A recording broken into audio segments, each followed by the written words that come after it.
Y'all still, man, what's the desert? God damn, it's bright as a motherfucker out here, man. It's Thursday. Tomorrow we got a nice fight coming on. To segue us into Anthony Joshua versus Daniel Dubois on Saturday, man. But peep game, we got to get into this shit, man. And that's, I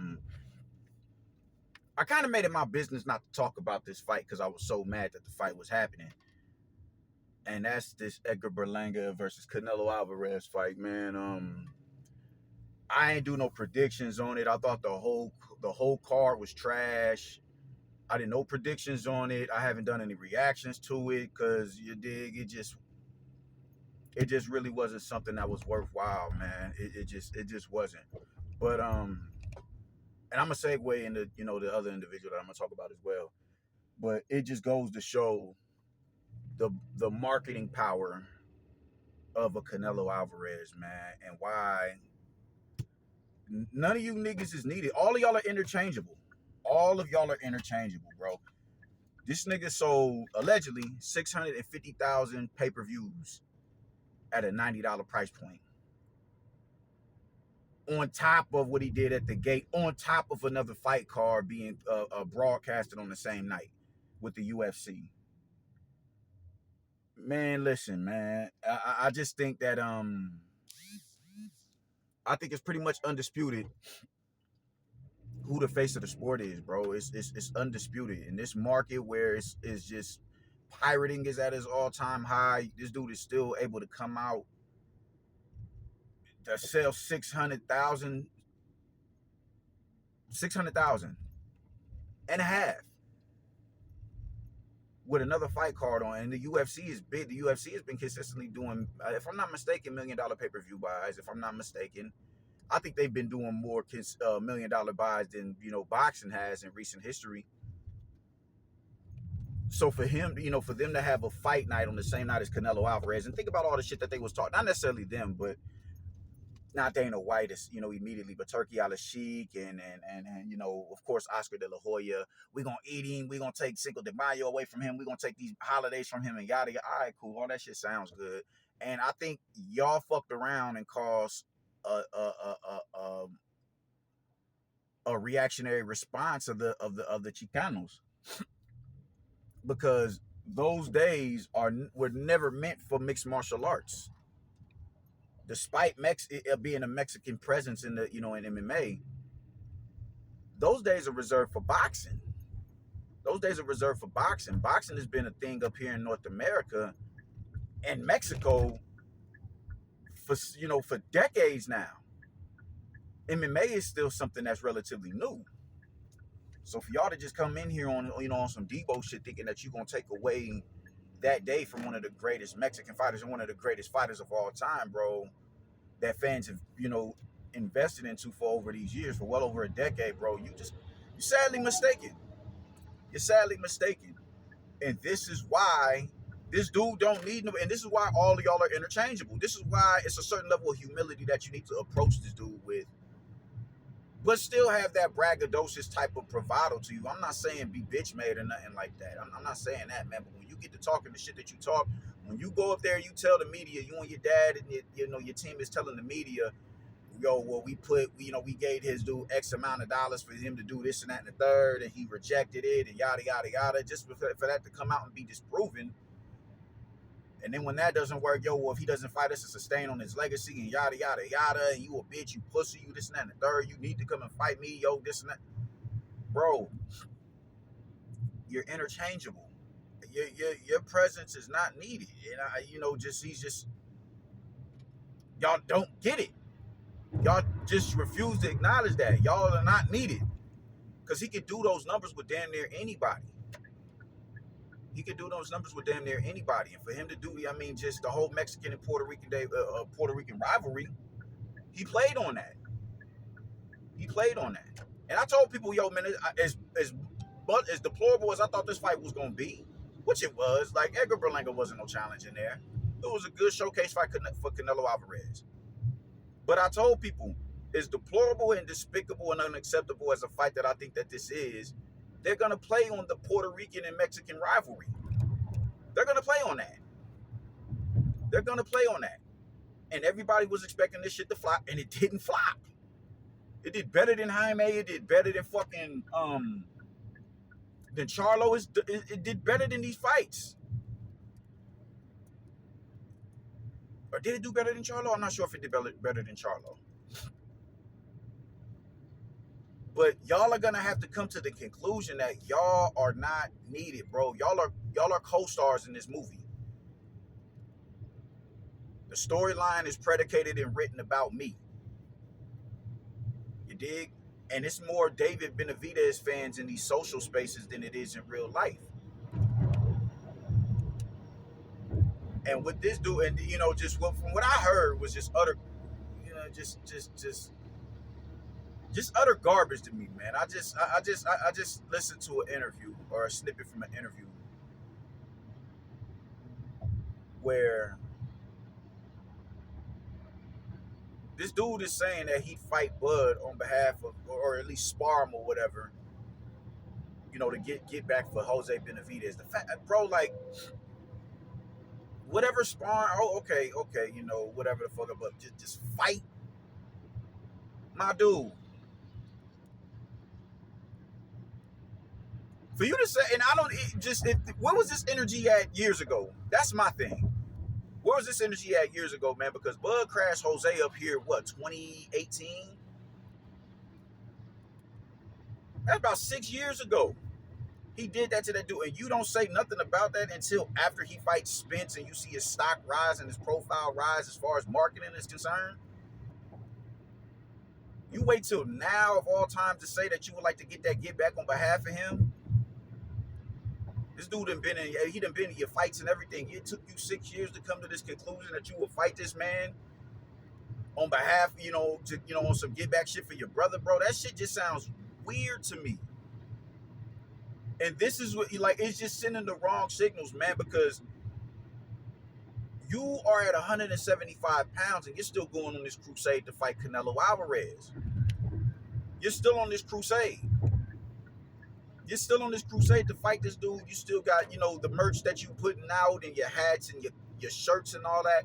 You're putting it out there like you still gunning for that fight, like you're holding out hope that you'll get that fight. When you are in line to fight, better be Evan Bivol. The winner better be Evan Bivol. You're in line to fight that. Fight the winner of them. And if it's Bivol, why not, you know, stay focused on him. You stay focused on Bivol. And through Bivol, you beat Bivol, you won up Canelo. So it's like, I don't need to fight Canelo. I'll beat the dude that beat him. Fuck a Canelo. Why is that not your attitude right now, man? You're not even when Vosdick was up on, you know, you had Vosdick wasn't even in the scope. That shit was signed, sealed, and delivered. And you was spending more time talking about Canelo than you was Vosdick.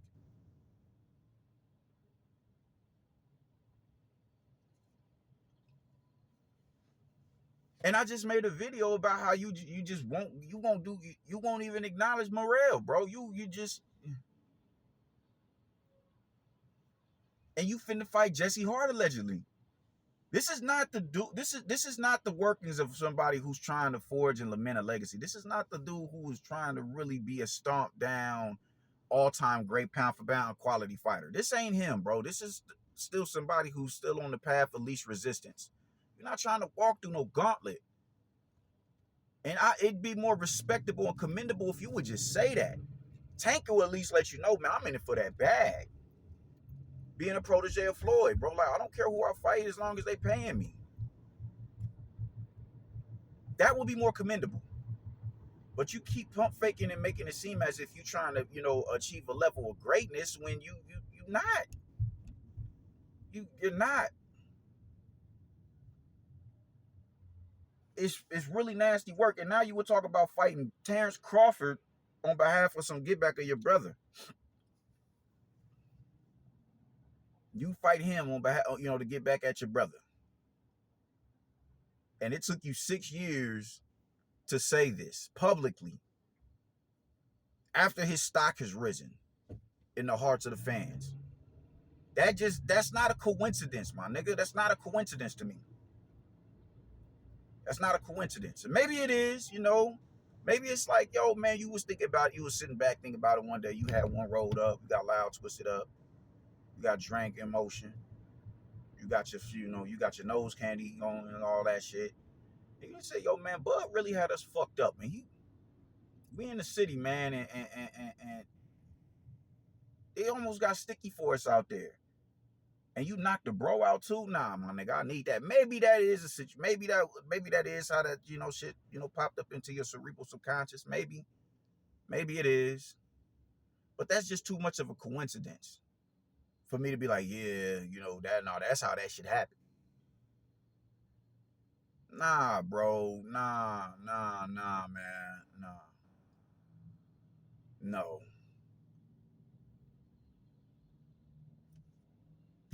Don't tell me that this shit is about legacy with this dude when he's making comments like this. Because, fighting Buzz should never even be in your thought process. Or maybe you like, if you can come up here and fight Canelo, you can come up here and fight me. Maybe that is what your thought process is. Possibly. I don't know. Maybe. Turkey allegedly offered to fight at 160. Possibly.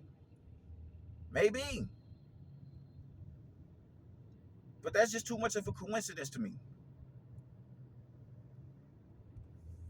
This shit is wild, man. This shit is wild because at this point it ain't even about it's about a bag with y'all. It's about a bag with y'all, and y'all doing the least and expecting the most, and then expecting somebody who's done the most to reach down into the dumps and pick you up out of the slump. Like, no, my nigga. And if he doesn't, he's ostracized for it. No. This man doing what it is that he did is showing y'all that y'all have done nothing to show that y'all are great, to stand out from the rest of the pack. Bro, why should me and you were doing, I do better numbers or just as good as numbers with you, with Edgar Berlanga as I would with you. Do just as good numbers with Jaime Munguia than I do with you. Why do I need to come and see you? Especially with you talking as greasy as you've been talking. That's what y'all don't seem to understand, man. Yeah, we get in the ring, we brawl out, but at the end of that fight, a bag gets dropped off into that man's bank account. I don't want to be the purpose or the reason why this man is being compensated. No, I don't want to be that. No, you talking greasy to me. You want the bag, you want to payday, which all these fighters want to payday. That's understandable, bro. Y'all are in the most brutal sport in the world. It's understandable. It's understandable. And you just as a fighter, you want to get in there and you want to mix it up. You don't want to be humble. You want to let a nigga know, bro, I'll crash you in this motherfucker. But at the end of the day, you will be compensated for that. And it will be the biggest level. It will be the biggest bag that this man will have gotten throughout his career thus far. I don't want to be the reason that you get, maybe possibly generational wealth. I don't want to be that reason for that. Everybody, man, just go fight him. Yeah, after I fight him, he'll be compensated for some shit that I've done. I get it. I honestly do.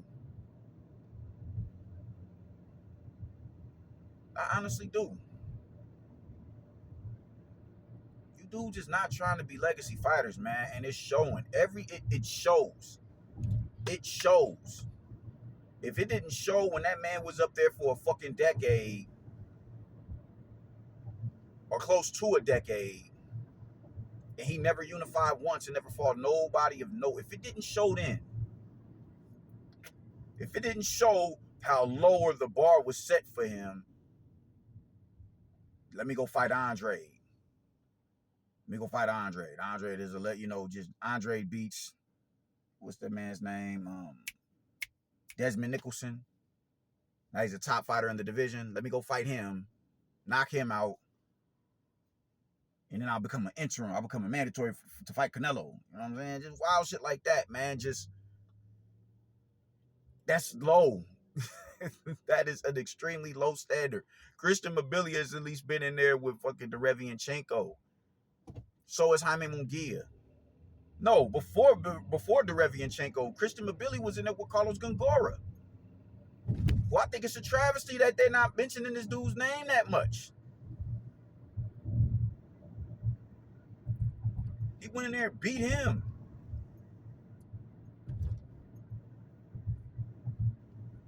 His name, I do not hear nobody calling Carlos Gongora's name. That is a travesty to me. You don't go holler at him. Nobody say nothing about it. Christian Mobility went and hollered at him. Jaime Munguia went up there and fought,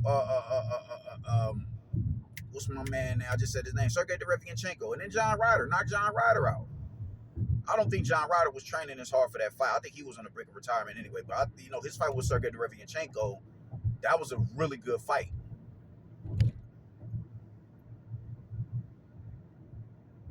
And what do they give a mandatory spot for David Benavidez fighting goddamn Demetrius Andrade, who ain't fought nobody in the division, who ain't fought nobody in his career except David Benavidez? This dude is not looking for no damn legacy, man. This dude is not looking for no legacy. This dude is looking for the path of least resistance to get to the quickest payday. This man ain't about to have no 15 and 20 year career at the top level. This dude is not about to enter nobody's pound for pound list. He's not. You see it in his deeds. You see it in his actions, man. For him to even mention Bud's name is asinine to me. That is ridiculousness. Terrence Crawford, it took you 6 years to say that you want to fight Terrence Crawford on behalf of some get back of your brother. After the dude is taking, after he's reached a level of prestige that he's never witnessed before. You move up to 175 pounds, all right, cool. You on the same fucking schedule as David Morrell. All right, cool. Fuck a David Morrell, give me Jesse Hart. And I'm not mad at Jesse Hart, because Jesse Hart, when you understand who David Benavidez is, you understand why Jesse Hart is a good fight for David Benavidez. So I'm not mad at it. But because people amp you so much, you got to put shit in the proper context and fully unpack the situation and speak certain truths. Jim Lamptey saying you a fucking potential heavyweight world champion. Talking about fighting Zordo. Like, man, man, come on, man. Listen. David Benavidez is a good fighter, dude. He's a good fighter, but he's being used as a pawn, as a. I hate saying this word hater, because I'm a hater. I honestly am. But he's being used as a pawn in a smear campaign for Canelo Alvarez. He honestly is, bro. This is just the year before last. This dude just fought David fucking Lemieux. This dude fought David Lemieux. And legit sat out for the rest of the year. David Lemieux, bro. David Lemieux. You fought David Lemieux. But this is supposed to be someone who's a great fighter and all that, man. Like, man, listen, bro. Y'all got to see through the facade. Y'all got to see through that bullshit. This is wild work. David Benavidez is a good fighter. David Benavidez is a quality fighter. Just stop amping him. He's not about to be no all-time great, bro. He's just not. He's just not. Because his deeds would have already proven that. His deeds would have already let you know that, yo, man, this dude could possibly go down as someone, as a top 50 fighter, a top 30, top 40, top 20, top 10, top 5. His deeds would already be showing that. His resume would already be showing that. And it's not. You wearing merch, you wearing merch, still feeling some type of way that Canelo didn't choose you. And you in a whole nother division. And is in line to fight the winner of the dude that beat Canelo or the dude that's going to beat the dude that beat Canelo. And you still talking about Canelo. Now you want to talk about fighting Bud. On some get back on behalf of your brother. Bro, this is wild to me. And nobody is seeing this shit. And nobody is calling it out. They just, they just whatever with it. They just whatever with it. Oh, you fight, boo. You just, they'll look for a reason to, to justify that shit, man. Get the fuck out of here, my nigga. No. This is not a good look. It's not a good look at all. And I would implore you motherfuckers who are in his corner to let that man know how wild of a look this is. But y'all won't, because Y'all are cool with the narratives, and to hold somebody accountable and responsible for their actions is just really uncomforting for y'all because y'all like to hide behind the truth, the lies, man. I'm out, man.